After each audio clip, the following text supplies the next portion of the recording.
This channel does not promote any violent, harmful, or illegal activities. All content provided by this channel is meant for an educational purpose only.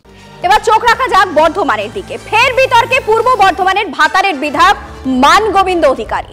তার এক আত্মীয় টাকায় সে বিধায়ক হয়েছে, সরকারি স্বীকারোক্তি তৃণমূল বিধায়কের। সরাসরি তিনি স্বীকার করেছেন এই কথা। গতকাল দলীয় এক কর্মী সভায় দলেরই একাংশের বিরুদ্ধে বলতে গিয়ে আত্মীয় টাকায় ভোট জেতার কথা মানগোবিন্দর গলায়। বিতর্ক তৈরি হতেই অবশ্য মানগোবিন্দ সাফাই টাকার কথাটা রটনা মাত্র। যে আমি এই হয়েছে অমুক হয়েছে টাকা এমএলএ হয়েছি, আরে সে আমার আত্মীয়, সে আমাকে টাকা দিয়েছে আমি এমএলএ হয়েছি, তো ক্ষতি কি আছে? ক্ষতি কি আছে?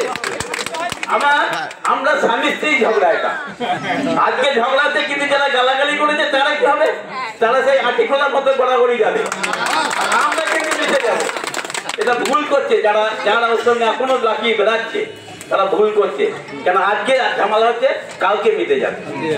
এটা যারা জেনে রাখুন, মহারাজ গুট আমার সম্বন্ধী, আর মহারাজ গুটের সম্বন্ধী হচ্ছে অশোক হাজরা। তাহলে আত্মীয় আত্মীয়, তাহলে এটা স্বামী স্ত্রী ঝগড়া, ঠিকই তো?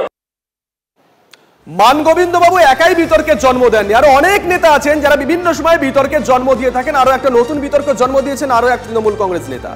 তৃণমূলের বোর্ড না থাকলে টাকা আনা যাবে না, উন্নয়নমূলক কাজও হবে না। সমবায় নির্বাচনের প্রেক্ষিতে প্রচ্ছন্ন হুমকির সুর রাজগঞ্জের তৃণমূল কংগ্রেস বিধায়ক খগেশ্বর রায়ের গলাতে।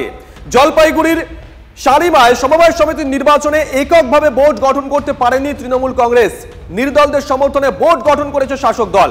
নির্দলদের দলে টেনেই হুঁশিয়ারি বিধায়কের গলাতে, যা শুনে বিরোধীরা প্রশ্ন করছে, তৃণমূল বোর্ড গঠন করতে না পারলে উন্নয়নমূলক কাজ কি ইচ্ছে করেই আজকে রাখা হয়?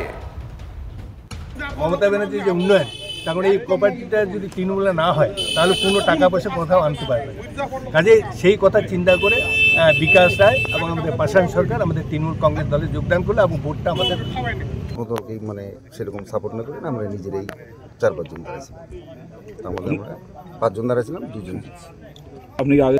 না, আমি আগে তৃণমূল করি, আমি সিপিএম।